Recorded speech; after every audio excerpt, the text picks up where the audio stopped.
Hey, my dear sister girlfriends out there. If you are finding yourself frustrated these days with weight gain that seems to be coming from nowhere, or confused about how it doesn't seem to matter how much exercise you do or what you eat, the weight is either not coming off or constantly gaining on, then this is the episode for you. Today, I'm going to share with you what I discovered about myself when I was feeling that exact frustration, and noticed again and again in several of my clients over the years. And the 3 first steps I took that began to set me free and put me back on the path to hormone balance, energy gain, and weight release. Are you ready for clarity, hope, and answers? Let's dive in. What's up, sisters? Welcome to the Period Whisperer podcast. I'm Bria. I'm your host. If you're new, I'm so happy you are here. I'm your perimenopause and menopause sister, your holistic trainer, hormone specialist, translator of your female body. I'm a recovering people pleaser and hustle addict turned body whisperer and hormone decoder. And I am here to help you de-stress your body, decode what it is saying, become the CEO of it, and own your own health, energy, and weight loss again. This show is for you, the overwhelmed, overworked, underappreciated stuck woman who dreams of a body they feel strong, energetic, and sane in. The woman who knows that she shouldn't just wave the white aging flag and believes in a body and life of peace, love, and purpose. But you don't just know how to get there yet. So if you are stuck in your body, your energy, your life, you are in the right spot. Let's lean in and learn what our bodies are saying to us.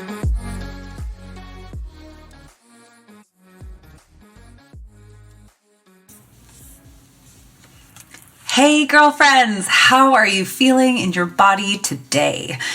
I want to first take a moment to thank you all so much for listening, for sharing, for your messages. You know, when you discover something in yourself that isn't working, like how I felt a few years ago, which I know is how so many of you are feeling, and you start to learn and discover what works and what doesn't, the feeling of finally getting progress again and feeling good in your body is so significantly freeing that we want to share it with everyone and shout it from the rooftops. Better understanding my female body and that what we have been taught about our hormones and gut health and metabolism is frankly a bit bunk, or maybe a more fair term is that what we have been taught is seriously lacking. Well, better understanding this has made the difference for me from feeling hopeless, exhausted, and uncomfortable to being excited about every day that I wake up. So I'm hugely grateful for your messages and reviews as validation that these tips, this podcast is helpful for you too. When I was in the depths of feeling really exhausted and depleted and frustrated with weight gain and wanting to just go to bed every night at 7:30 p.m., I genuinely remember thinking, is this honestly the best I am going to feel for the next 40 years of my life? I mean, it was depressing, and I know that it is wearing on many of you as well. No matter what you are doing, no matter how much you are working out or how little you are eating, the weight is piling on, the cravings are amplifying, the PMS symptoms are dragging you down, and you just can't seem to get ahead on anything. For me, my life was the same every day. I would wake up at 4 or 4:30 in the morning, quietly put on my workout clothes in the dark, and then head into my home gym where I would down a double serving of pre-workout, highly caffeinated, while writing my endless to-do list for the day just to try to get it out of my brain, and then push myself through a grueling 40-minute workout, which for some people doesn't seem that long, but is more than enough and was really hard. My body was starting to hurt. But, you know, the workout itself would calm the chaos of my mind. It would calm the grinding of my to-do lists and the life stressors that we all have. It would quiet the voice wondering why I couldn't say no to sugar in the afternoon or wine at night. After this, I would hustle out the door to get my dog a good 40-minute exercise and then rush home to unload the dishwasher, make breakfast for the kiddos, pack lunches and backpacks, and hustle my 2 kids to school on time. I'm sure this sounds super familiar to many of you. Then I would spend 3 to 4 hours working, another hour doing laundry or house admin or chores, and then back out with the dog before it was time for school pickup again, sports activities, homework, and dinner. I could barely keep my eyes open by 7:30 at 8 and would often fall asleep in my children's beds at night with them because I'm tucking them in and reading, or definitely on the couch. I just couldn't even keep my eyes open until before I knew it, the alarm was going off and there I was again at 4:30. I loved my children, loved them, and loved my business and work, but I was constantly feeling like I was coming up short, losing my patience with the kids, never having enough energy to play and have fun, never having enough mental clarity or time to take my business to the next level. I knew that something had to give, but what could it be? I was barely keeping it together when my hormonal dysfunction symptoms that we all recognize on this podcast began to pile up. Night sweats were beginning to disrupt my sleep. Sugar cravings consumed me in the afternoon. Wine was required for patients at night. And it was in this time of my life where I began to get quiet. First, quiet in not a good way, where I think my friends were wondering what happened to me and where I went. But then I got quiet in a good way. It was time to take a good hard look at myself and make some type of change. Because what had been working was no longer working for me. It was sucking the life out of me and keeping me from living a life I wanted and even had the energy for. It was in these quiet moments where I had to get real about my choices each day. And by quiet moments, I mean meditation. I mean just sitting alone and thinking without a screen in front of my face. I began to hear, in these moments, what my body was really wanting. And along with that, the fear about what would happen if I gave in. I needed rest. I needed calm. I needed to do less. But wouldn't my world fall apart if I didn't do all the things I was doing? What would get done without me? How much weight would I gain if I wasn't crushing these hard workouts every day? I mean, come on, I was putting on weight and didn't feel like I was overeating. And so if I stopped them, what was going to happen? I wouldn't even have time to work out if I didn't wake up so early every day. What if? But the more I got quiet, the more I got real. And I took a big, brave, deep breath and did something I hadn't done in decades. I turned off my morning alarm clock. I stopped waking up at 4 and 4:30 a.m. and started to let my body wake up a bit more naturally, even if it meant I missed a workout, even though my head said it was wrong. I stopped downing caffeine on an empty stomach to get through my workout and decided to start sipping warm water with lemon again to nourish and support my liver, even though my head kept saying it was wrong.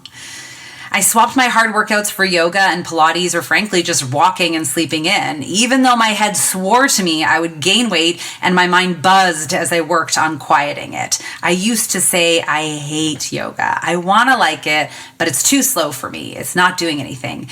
And that's a real big indicator of the thing you really should be doing.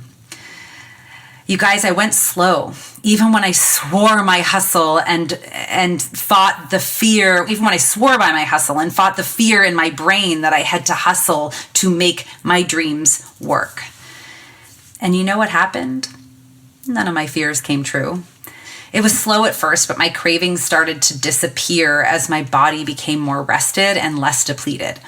My patience began to come back. My PMS started to wane and settle and become more normal. And just a few months later, my body began to release the weight. Yes, I still have to remind myself to slow down. After years of hustle addiction, I have to fight the natural pathways of habits that I have created. And when I start to fall back into these old habits, I literally have to force myself to get quiet again and ask the real question. What am I hustling from? What am I avoiding? We create these coping mechanisms to avoid discomfort and hold on desperately to these coping mechanisms like they're part of our identity. But when we lift the curtain, we often find that it is the obstacle, the thing we are avoiding, that is the way back to health, to balance, and to release.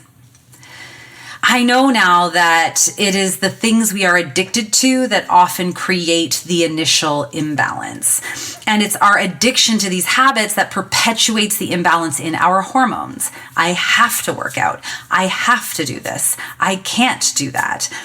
When we release the things, our body can begin to actually exhale and begin that journey back to balance, hormonally, metabolically, energetically. And we learn that there are different ways to do so. Things, in fact, what I learned was that I can actually do less and have more. We think, I don't understand why it wasn't working then and it is working now, but do not forget that youth is forgiving, and our body will accommodate and accommodate and accommodate until it can no longer accommodate what we are asking of it. And that is when we notice all of these symptoms. I've heard this story time and time again as a holistic health coach and personal trainer and female hormone specialist, particularly with hustle addictions in women, but in other addictions as well. I have many clients, and these are what I would call socially acceptable addictions, right? We're not talking about drugs and smoking and sex addictions. We're talking here about, doing all the things addictions. We're talking about, I have many clients who are addicted to putting their children's and their families' and partners' wants above their own needs. This has become part of their identity. Well, I have to do all of these things for these people. I have others who can never imagine giving up wine or caffeine just for a month or so to create that balance.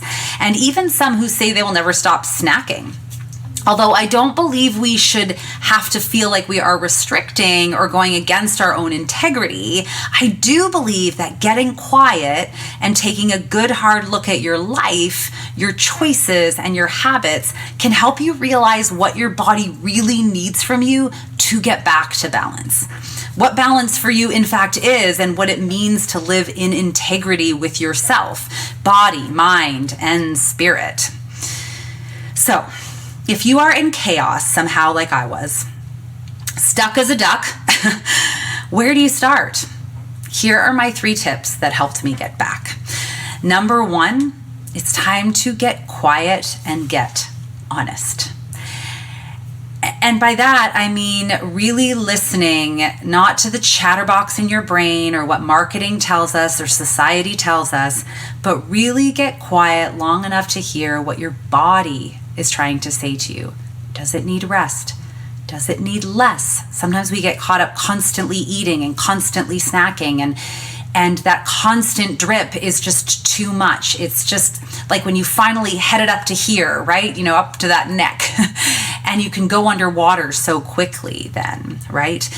When you get quiet and get honest, even just for me, it was 5 minutes a day. I forced myself to sit on a mat and do either a guided meditation or just sit quietly with my lemon water in silence and just see what starts to come up. Because that is the truth of what is going on inside of us. And we're so used to being these sort of evil dictators head down, right? From our brain down to our body, telling our body what it should and shouldn't be, telling our body what it should and shouldn't do, that our body has lost its voice and we have lost our ability to hear its voice. When you get really quiet, you can start to get honest with yourself about what you want, about what you need, about what makes you happy, and about what is really healthy and not healthy. Now, step number 2, once you get quiet, it is time to get real honest with yourself. This is the piece where maybe we write down, the things that are bugging us behind the things. For me as a hustle addict, I was covering up other things in my life that I didn't want to look at, I didn't want to address. If you emotionally eat, you understand this because we eat instead of processing the emotions. Some people shop, some people binge watch Netflix. When we numb ourselves like that, whether it's through hustle or food or wine or caffeine or our children, we're avoiding a bigger issue. So we want to start to get real honest with ourselves about what that is. And that's the hardest part. Sometimes we think it's hard to be honest with other people. It's the hardest to be honest with ourselves and admit our own truths. And step number 3 is write down what you are not wanting to do and why. And this can be actually a bit of a simple trigger, a simple good little domino trigger into, where to start. If you're struggling to get quiet, if you're struggling to get honest, listen to your own words and hear the thing that you're swearing you will not avoid. I do not think it's a good idea if you are waking up every day drinking coffee and going to bed every night drinking wine and eating sugar in the day, and that is your regular routine, to try to give up them all. Just pick one. Pick one and just see how your body settles, how your body responds, how your body reacts, and how your symptoms improve by just pulling one back for 3 or 4 weeks. That's about the time we need to know and for our body to adjust to life without it. So those are your 3 stepping stones. And I know it's less tangible. I try really hard on this podcast to give you real things that you can implement right away. And this one is a little bit more ethereal that way, but you need to take this time. If you are struggling like I was, or like many of my clients, take a look at what is the thing that you keep really wanting to avoid. You're like, I don't like yoga. I'm never going to wake up and do a workout without a pre-workout. I'm never going to sleep in. What are the things that you're avoiding? Pick one and lean into that thing. I would love to hear from you guys on what your addiction is, what you cannot seem to let go of. And if anything comes up here in this quiet piece, please, if you want to DM me directly, if you want to share a story or a post and tag me in it, I would love that. I'd love the opportunity to share that as well. And of course, if you're looking for more clear direction on this, you can of course join the free Period Whisperer community, or you can request some information or get on the wait list either for my one-on-one coaching, which has a few spots opening up soon, or my brand new exclusive Perfect Perimenopause program that will be launching soon. Remember, my sisters, we want to shift our focus from weight loss to life gain. We want to be more in our lives and not just less on a scale. Thank you so much for showing up today, and we'll talk to you next time. Bye. Thank you so much for joining me on the Period Whisperer podcast. I want to encourage you to reach out to me directly and message me if there are topics or things you're struggling with so we can address those right where you are at. And of course, if you loved this episode, if you learned something, make sure to share it with your friends and please rate and review it wherever you get your podcasts.